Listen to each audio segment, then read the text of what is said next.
दोस्तों, क्या आप जानते हो अमेरिका में लोअर क्लास के लोग हर साल $400 लॉटरी टिकट पर खर्चा कर देते हैं और साल के किसी भी टाइम पर उनके पास कोई भी सेविंग्स नहीं होती है। और ये वही लोग होते हैं जो इमरजेंसी के टाइम पर बोलते हैं कि उनके पास $400 भी सेव नहीं है। अब आपको लग रहा होगा कि ये लोग कितने बेवकूफ हैं। उन्हें उन पैसों को लॉटरी टिकट पर खर्चा करने की बजाय पैसे सेव करने चाहिए थे। बट साइकोलॉजी ऑफ मनी के ऑथर मॉर्गन हाउसल बोलते हैं कि यह चीज सुनना आपके लिए एक बेवकूफी वाला काम लग रहा होगा, बट उन लोगों के लिए नहीं, क्योंकि उनमें से मैक्सिमम लोग पे चेक टू पे चेक जिंदगी जीते हैं। मतलब जितना कमाया उतना खर्चा किया। तो सेविंग्स किस चिड़िया का नाम है उन्हें दूर दूर तक पता ही नहीं होता है, क्योंकि उनके लिए एक महंगी गाड़ी खरीदना, एक बड़ा आलीशान घर खरीदना और लंबे लंबे वेकेशन पर जाना उनके लिए तो बस एक सपना जैसा ही होता है, जिसे वह रियलिटी में कभी भी अचीव नहीं कर सकते हैं। और उन्हें बस एक ही होप जिंदा रखती है और वो है लॉटरी। और उन्हें लगता है कि केवल लॉटरी ही उनकी किस्मत बदल सकती है और उनके लिए अमीर बनने का बस यही एकमात्र रास्ता है, नहीं तो वो लोग कभी भी अमीर नहीं बन पाएंगे। इसलिए वह लोग अपने $400 सेव करने के बजाय लॉटरी पर खर्चा करना ज्यादा सही समझते हैं।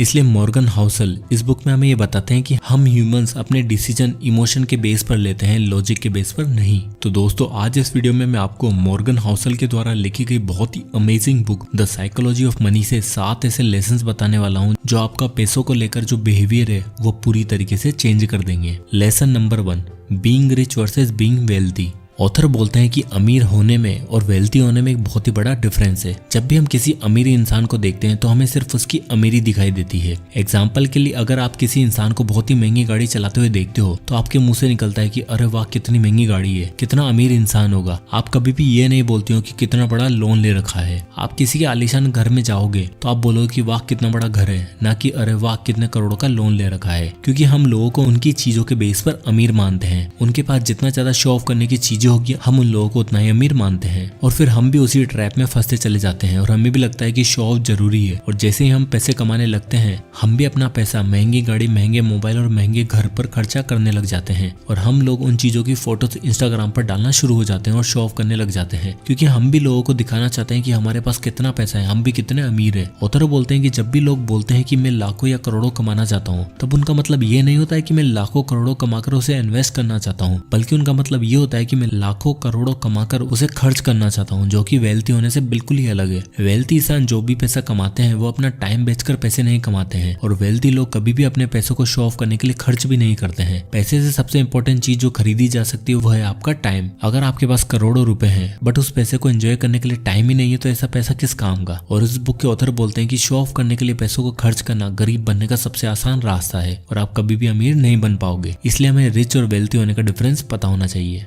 लेसन नंबर 2, पे द प्राइस। आज के टाइम पर कुछ भी फ्री नहीं है, हर चीज की अपनी कीमत है। मान लो कि आपको अपनी गर्लफ्रेंड के लिए एक मोबाइल खरीदना है जिसकी कीमत है 1 लाख रुपए। अब आपके पास 3 ऑप्शन है। पहला, या तो अब 1 लाख रुपए पे कर दो। दूसरा, अगर आपके पास इतने पैसे नहीं है तो कोई सस्ता मोबाइल ले लो, बट इससे आपकी गर्लफ्रेंड को बुरा लग सकता है। और तीसरा ऑप्शन है आप उस मोबाइल को चुरा कर भाग जाओ। अब दोस्तों 99% लोग मोबाइल चुराने वाले ऑप्शन को नहीं चुनेंगे, क्योंकि उन्हें पता है कि मोबाइल तो फिलहाल मिल जाएगा बट उसके बाद उसके रिजल्ट अच्छे नहीं होंगे और उसके लिए उन्हें जेल भी जाना पड़ सकता है।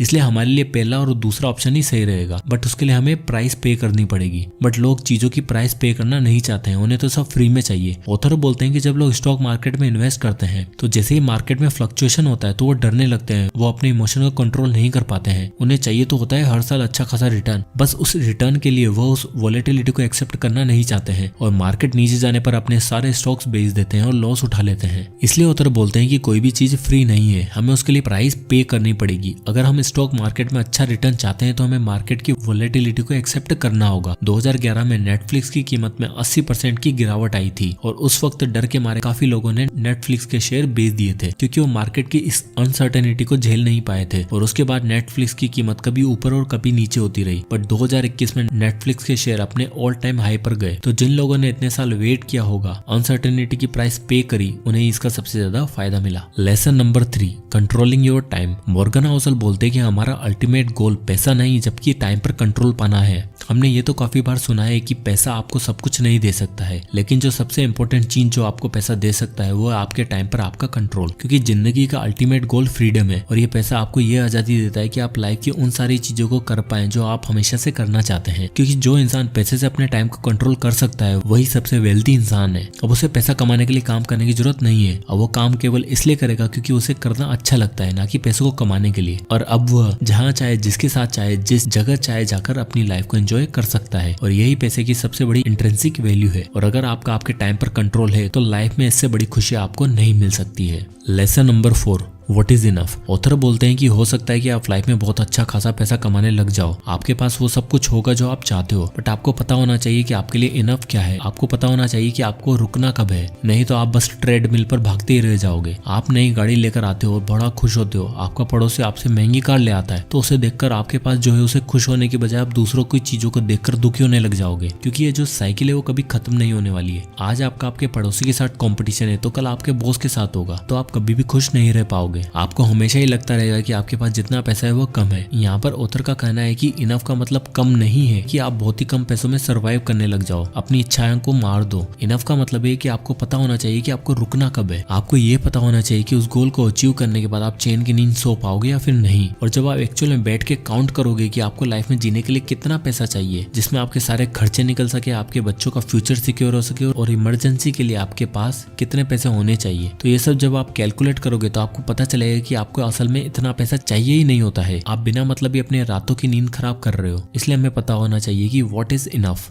Lesson number 5, the power of compounding. Warren Buffett के ऊपर अभी तक 2000 से भी ज्यादा बुक्स लिखी जा चुकी हैं और हम सब मानते हैं कि वॉरेन एक बहुत ही अच्छे इन्वेस्टर हैं और वॉरेन बचपन से ही बहुत अच्छे इन्वेस्टर थे। वॉरेन की नेटवर्थ $84.5 बिलियन, जिसमें से 99.6% वेल्थ यानी कि $84.2 बिलियन उन्होंने कमाए हैं अपने 50वें बर्थडे के बाद, और $81.5 बिलियन उन्होंने कमाए हैं जब लोग रिटायरमेंट ले लेते हैं यानी कि 60 की एज के बाद। बफेट ने इन्वेस्टिंग 10 साल से ही शुरू कर दी थी और जब वो 30 साल की उम्र में थे तो उनके पास $1 मिलियन थे। अगर वो एक नॉर्मल इंसान होते और 20 की एज में कुछ नया करने को सोचते तब उनके पास 30 की एज में $25,000 के करीबी होते। और एक नॉर्मल इंसान की तरह अगर वो 60 की एज में रिटायरमेंट ले लेते तो हम उनका अगर नॉर्मल 22% रेट ऑफ रिटर्न लेते हैं तब उनके पास सिर्फ $11.9 मिलियन ही होते, यानी कि अभी की नेटवर्थ से 99.9% कम पैसे। तो ये होती है कंपाउंडिंग की ताकत। बट क्या आपने जिम साइमंस का नाम सुना है? जिम हेज फंड के एक हेड है जिन्होंने 1988 से ऑन एन एवरेज 66% की रेट से पैसे को कंपाउंड किया है, जबकि वॉरेन बफेट ने केवल 22% की रेट से ही पैसे को कंपाउंड किया था। साइमंस की नेटवर्थ करीबन $21 बिलियन है, यानी कि वॉरेन से करीबन 75% कम। लेकिन ऐसा क्यों है? ऐसा इसलिए क्योंकि साइमंस ने जब इन्वेस्टमेंट स्टार्ट की थी तब वो 50 की एज में थे, लेकिन वॉरेन ने 10 की एज से, इसलिए उनके पास वॉरेन से आधा समय था पैसे को कंपाउंड करने का। अगर वॉरेन की तरह साइमंस को भी 70 साल मिले होते पैसों को कंपाउंड करने के लिए और उनके पैसे अगर 66% की एनुअल रिटर्न से कंपाउंड होते रहते तो आज उनकी नेटवर्थ 63 क्वांटिलियन, 900 क्वाड्रिलियन,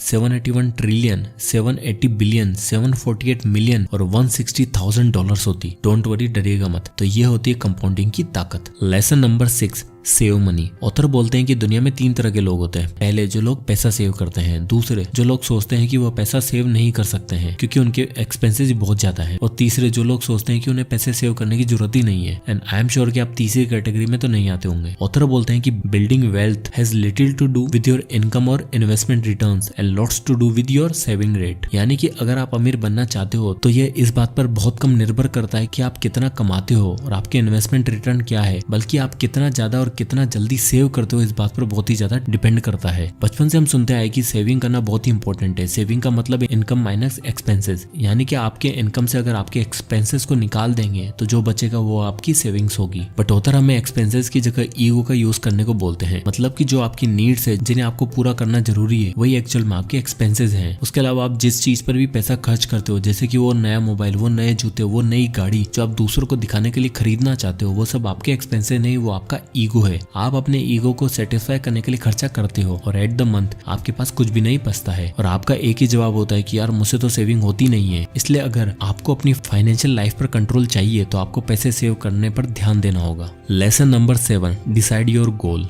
इन्वेस्टमेंट का सबसे इंपॉर्टेंट और मुश्किल काम है अपने गोल को डिसाइड करना। जैसे कि हमारी ख्वाहिशें कभी खत्म नहीं हो सकती, उसी तरह अगर आपको पता ही नहीं है कि आपका गोल क्या है, आपको कितने पैसे चाहिए अपनी लाइफ में, तो आप बस चलते जाओगे क्योंकि आपको पता ही नहीं कि रुकना कहाँ पर है। अगर आपको अच्छा रिटर्न मिल भी जाता है फिर अगले दिन आप वापस सोचते हो कि मुझे और रिटर्न चाहिए, तो आप कभी रुक नहीं पाओगे क्योंकि आपने अभी तक अपना इन्वेस्टमेंट गोल ही डिसाइड नहीं किया है और आप लाइफ में रिस्क लेने लग जाओगे क्योंकि किसी ने आपको ठहरना कब है वो बताया ही नहीं है। और ऑथर इस बुक में बहुत ही अच्छी बात बोलते हैं कि there is no reason to risk what you have and need for what you don't have and don't need. मतलब कि जिन चीजों की आपको जरूरत ही नहीं है उन चीजों के लिए अपनी जरूरत की चीजों को दांव पर मत लगाओ, नहीं तो आप हमेशा दौड़ते ही रह जाओगे। तो तो दोस्तों ये थे 7 lesson the psychology of money by Morgan Housel. So I hope की वीडियो आपको पसंद आया होगा, तो इसे लाइक करें और ज्यादा से ज्यादा लोगों तक शेयर करें। और अगर आप इसी तरह के वीडियो देखना चाहते हैं तो चैनल को सब्सक्राइब करना ना भूलें। अगर आप किसी भी बुक पर वीडियो चाहते हैं तो मैं कमेंट बॉक्स में कमेंट करके जरूर बताइएगा, मैं उस पर वीडियो बनाने की पूरी कोशिश करूंगा। तो मिलते हैं नेक्स्ट वीडियो में, तब तक के लिए जय हिंद।